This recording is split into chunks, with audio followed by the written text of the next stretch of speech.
Word Garden is a competitive word-building game for 2 to 4 players that takes 30 to 60 minutes to play. The game centers around these design cards which, as you can see, are made of clear acrylic.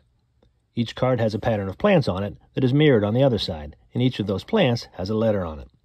There are 2 different decks, each with a different pattern, so 4 patterns in all.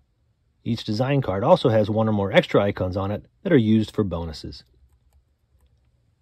If you take those 4 different patterns and overlay them on top of each other, you get a beautiful little garden that makes up a 4x4 letter square that you can then use to make words.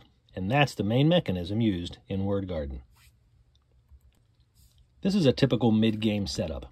In the center of the table are 4 cards, 2 from each deck, as well as the remaining design cards in their stacks. Each player builds a total of 3 gardens in front of them on the table, stacking cards as the game goes on. There's also a shared goal card on the table, and each player has a hidden personal goal as well. On your turn, you draft a design card and use it to build one of your 3 word gardens. You can test the visible cards and see how they work in your gardens before you choose one, or if you don't like any of them, you can make a blind draw from the decks. Once you choose your card and place it in a garden, you replace that card from the deck, and your turn is over. As you build your gardens, you're trying to form words from the letters on the veggies. You can score 1 word for each row and 1 for each column, and the longer each word is, the more points you score. But you also score points from the goal cards.